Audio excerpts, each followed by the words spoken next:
Good morning. Today is Wednesday, July 1st, 2020. This week's Parsha is the double portion of Chukas Balak. And we have a very famous and problematic narrative in the first one, in Chukas. And this occurs in the 40th year of the Jewish people traveling through the desert. So it is shortly before the Jewish people will enter the land of Israel. And the Torah says, V'lo haya mayim la'eda, there was no water for the people. Vayikalu al Moshe v'al Aaron, they gathered around Moshe and Aaron to complain. How are we supposed to go without water? Vayavo Moshe v'Aaron mibnei hakol el Pesach u'el Moed. Moshe and Aaron came before the assembly at the Ohel Moed, the Mishkan. Vayiplu al Pneihem, and they fell down on their faces. Vayidaber Hashem and Moshe Lemar, Hashem says to Moshe, take your staff and gather the people, you and Aaron your brother, V'dibartem el hasela leinehem, and speak to the rock, and the rock will give forth its water, and you'll be able to give water to the people to drink. Vayikach Moshe es hamata, and Moshe took his staff. Vayikalu Moshe v'Aaron es hakahol el pnei hasola, and Moshe and Aaron gathered the entire people in front of this rock. Vayomer lehem, and Moshe said to them, Shimu na hamorim, listen, you rebellious people. Hamin hasela hazeh notzi lechem mayim. From this rock, you see this rock? I'm going to bring forth water. Vayarem Moshe es yado, Moshe lifted his hand. Vayaches hasela b'mateo b'mayim, he struck the rock with his staff twice. Vayetzu mayim rabim, and abundant water came out. Vatesht ha'eda uve'iram, and the people and the animals were able to drink as much as they needed. And we know that Hashem gets very upset, and as a result of this decrees that both Moshe and Aaron will not be able to enter the land of Israel. Aaron we're going to talk about later in the week, but let me start with two questions. Number one, what should Moshe have done? What should have happened that didn't happen? What is it that went wrong? And number two, what is it that we are supposed to learn from this narrative about how we are supposed to act? So there are a number of different approaches to this, and we've discussed some of them in the past. The Rambam says that Moshe's sin is that he got angry. He said the words, Shimu na hamorim, listen, you rebellious people. He was angry with them. He called them a name. Even though it's not such a terrible thing, but Moshe was a great leader. Moshe was a role model, and on Moshe's level, even to express himself in that way was considered a shortcoming, and Hashem held him to task for that. Problem with that is, but sometimes discipline is necessary. Maybe at a certain point, 40 years in the desert, Hashem has taken care of them. Hashem has done everything that they need. What should Moshe have done? And there is a mitzvah to give tochacha, constructive criticism. Sometimes a leader does have to discipline.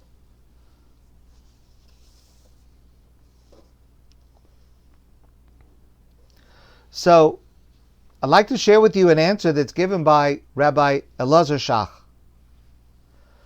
Rav Shach says as follows. Let's review the psukim one more time. Moshe and Aaron gathered the people in front of the rock, and he said to them, listen, you rebellious people, from this rock I will bring forth water. And then Moshe raises his hand and he hits the rock twice with his staff, and water comes out. Says Rav Shach, what Moshe did wrong is not what he said. It's rather the order in which he acted. The people are thirsty. And they are legitimately thirsty. They're in a desert. People get thirsty in the desert. If you don't have water and you're in the desert, you're going to be thirsty. What Moshe should have done is reverse the two psukim. First, Moshe should have given them water to drink. Then, after they've had water to drink, he should admonish them. And he should say to them, listen, you should trust Hashem. Hashem has always taken care of us. Hashem has done miracles for us. Why would you not? And it's now 40 years. You should be used to this already. But he should have done it after he gave them the water.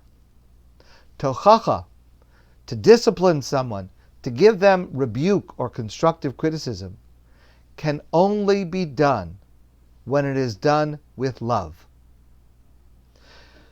There's a commentary offered by the Gra, the Vilna Gaon, Rebbe Eliyahu of Vilna, on a verse in Mishlei, in Proverbs.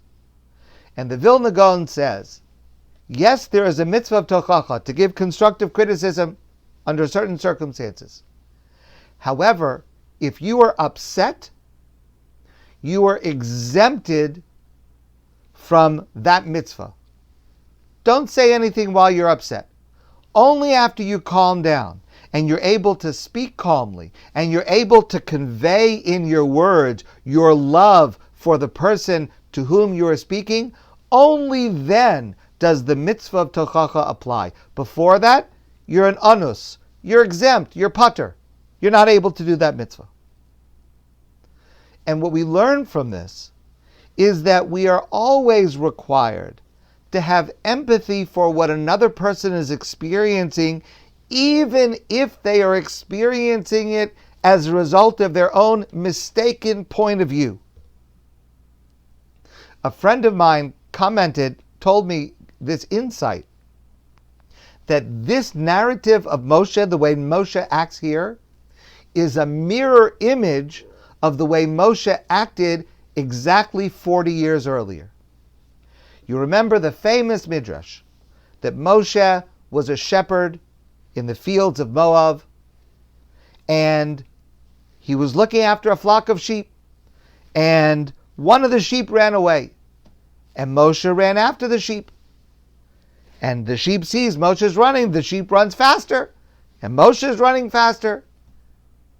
And finally, the sheep reaches some water and flings itself down to be able to drink some water. And Moshe walks over to the sheep, and he lifts up the sheep. And he says, speaks to the sheep. If you're a shepherd, you speak to the sheep.